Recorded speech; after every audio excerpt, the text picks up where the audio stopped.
Wait till this Joe Budden podcast comes out because I heard. you gonna have to hold me down because we was going in. Yeah, I'm so lazy, but I hold motherfuckers down, huh? Who called you lazy? Yeah, I was just joking. Go back. But I'm just saying. And it's going to be a spicy time to be Adam 22. Myself, personally, I'm happy with how the conversation went because I stood on all my shit. They asked me, why you do this, why you do that. I defended everything. I really feel like at the end of the day, a lot of people who are going to have to be watching it rooting for me are going to be like the Cam Capones of the world, the Vlads of the world, like all the modern interviewers, the Say Cheeses of the world, all these people who basically do content that is closer to what I'm doing in terms of talking about the streets, talking about the shit people really want to know about. I didn't realize how adverse, and I don't want to give too much away, but I didn't realize how adverse Joe Budden was to asking people about the specifics of their life. He's like, I'll get somebody in there, they got crazy gang beef. I just ask them about what's it like being in the studio. I'm like, yeah, that sounds super interesting. One thing that I noticed about like being on this platform, a lot of people, they judge clips more than they judge like full episodes and full things. So like a lot of times when you interview people, one thing I can say about you is that you do stand on, you know what I'm saying? So like, I don't think that you went to like Joe Budden and you was like cowering away or anything like that. You stand on, and a lot of people, they don't understand LA politics like that and not knowing that like this is like damn near people's tagline with a lot of shit is where they from, like at the end of the day. You know what I'm saying? If they brought the music to it more, then it'd be more about the music. But I like niggas hit me up like, hey bro, I just got into it with what's it called? Hey, can you set me up an interview? Like you getting a gang beef shouldn't be a you know what I'm saying? An invitation for you to get an interview is like, nah, nigga, don't put that negativity out there. How about nigga, you make some dope ass songs, nigga, and then a nigga give you an interview and set you up and doing some shit, not so you could come on here and try to expose another gang member. Like that shit weak as fuck. But Adam does that. And that's probably what they was talking about on Joe Budden show. But yeah, I mean, but I don't want to give away anything. I don't want to give the specific shit we talked about. But at the same time, though, it's just like the Say Cheeses of the world, Vlads of the world, like Cam Capones of the world. To you know what I'm saying? In your defense, like I'll hold you to a higher status. Like they're not doing nothing like you. You feel me? Like you have a Monday show, Tuesday, Wednesday, and fucking Thursday. True. You do music. You dropping interviews 7 days a week. They're not doing street people. They're not doing anything like you. They should have nothing in common with you as far as taking up for you, as far as, you know what I'm saying, with that in that regard. But like you're doing a lot, dog. And like, this is the thing, is that this is the one thing I kind of like didn't really say, but like they tried to act like me asking certain street rappers about certain things was like the entirety of the channel. And I'm kind of like, you're like realistically talking about probably like 1 or 2% of the shit that comes out on this channel. Like, I mean, because my pride and joy of me being an interviewer is having the in-depth, intense, personal conversations. Now, the clickbait from a public perspective probably kind of takes away from that because realistically, it's like, what's the clickbait going to be from the game interview? I felt like that game interview was some of my finest work. I felt like we connected. There's a guy who I barely even spoke to before. We got really close. We talked about shit. Like he even says it partway through the interview. He goes, I don't be laughing and joking with random dudes that I don't know that well. Like he just basically acknowledged this is out of my character to be just fucking joking around and having this much fun on an interview. That's what I take pride in. Now, in the course of the interview, I'm also going to say, yo, Game, I remember you had a diss track about Joe Budden. What's up with that? That never came out. I am going to ask about some shit that's basically gossip, but I'm interested as a Joe Budden fan and a Game fan. I want to know. Now, I didn't think about it, though. When I asked that question, I could have gone way worse. I could have quoted the shit that he said about Joe's ex. Now, I'm not going to do that because, I do believe in having some tact. Like when I'm interviewing fucking Ayatollah Marv and I'm asking him, he basically starts subbing whack. And I fucking basically got literal with it. And I was like, okay, so what's your problem with it? Now, I could have said, do you not like that Wax said this, and this? No, but I left it kind of open-ended, because I don't go as far. A lot of times, this is one more thing. A lot of times the captions or the titles of the video are like the thing I asked and not what they said. And so people see the title and they think, oh, Adam got such and such gang member to talk about this. You actually watch the clip, they didn't really talk about it. They said like a couple words, I asked, etc. So I think sometimes people get the wrong idea that like, because the reality is these gang members say crazy ass shit in their songs, and then they do interviews and they don't say that shit. And I had to defend the whole platform when I interviewed Little Blood, and he brought that up. He said, the majority of this platform is all bullshit. He said it's all bullshit.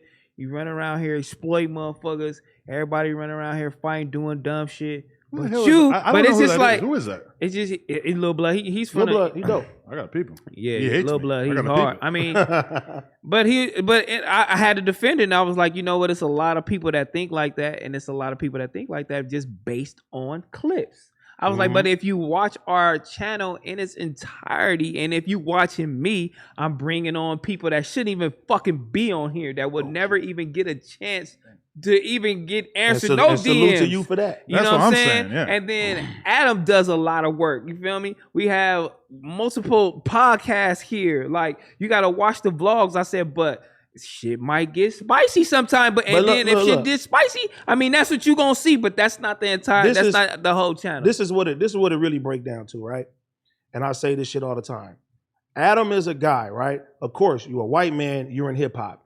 You could have came in this shit. You could have hired a gang of white motherfuckers. You could have hired a gang of other motherfuckers behind the scenes and did all that. No, nigga. You went and got this nigga from over here that's really in the streets. This nigga's in the hood. This person is over here. Then you even bring people like Flocka in. He's good journalist over here. You got this person over here. You're bringing in people of the culture and you were having them do dope stuff, bro. And I don't see a lot of motherfuckers doing that shit in this space that we in. And I say that shit a lot of times, bro. Niggas can say what they want. You exploiting this, you doing this with the culture, you just the culture. Nigga, but you're employing the fucking culture. How many of you niggas is employing the culture? How many of you niggas is sitting there picking up niggas off the street and giving them opportunities to sit there and change their family lives and shit like that? This is my thing too, is that this platform, and thank you, this platform is not about one thing.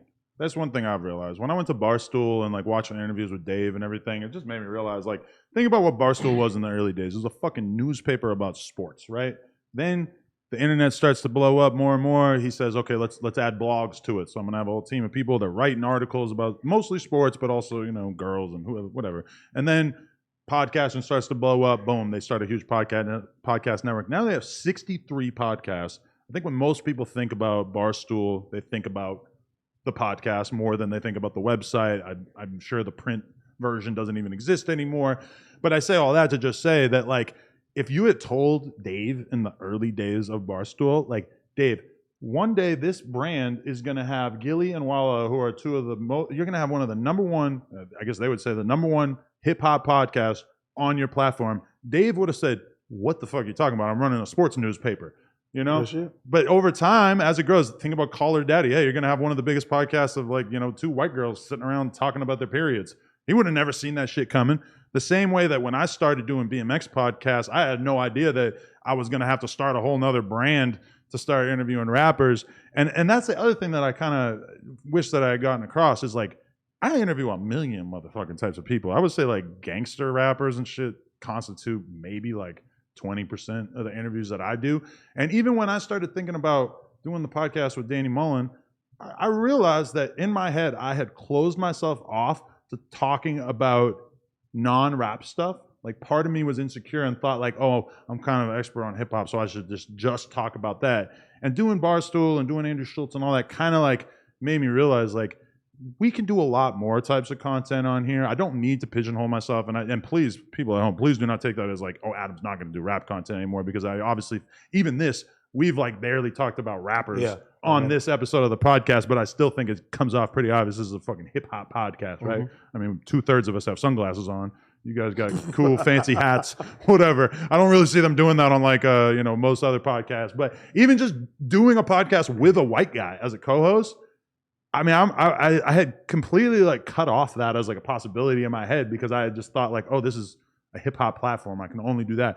But reality is like, even going back and getting more back into the BMX shit and hiring people to do BMX content and stuff, it's like, I really feel like this brand and me and you guys, if you want to, are like bigger than just hip hop. We can do whatever the fuck we want to do on here. We can talk, and we do it all the time. We talk to porn stars. We talk to, like, there's no reason that you shouldn't be able to, you know, do interviews with YouTubers who you think are tight or fucking, you know, random. Like even Flacco, I love that he's bringing in a Tariq Nasheed or he's bringing in different people who are doing the political stuff. And even that's inspired me to start like watching a lot more of these debate streamers and Twitch streamers and actually be hitting them up and like working with them and doing content. Like I just want to grow. And as soon as I start to feel like I'm in a box and I'm just kind of doing the same content and over, I mean, that's why I stopped fucking riding BMX every day, was because I just got sick of the feeling of like, oh, I'm just going to the same skate park every day and making a little video. But it seemed like that's to make you happy. Bike you're riding? getting back to the essence of it. Nigga, I was watching all the shit you did this week. I said, this is what made Adam happy. Talk to Trevor about it. I already know. He got to see a very different version of me.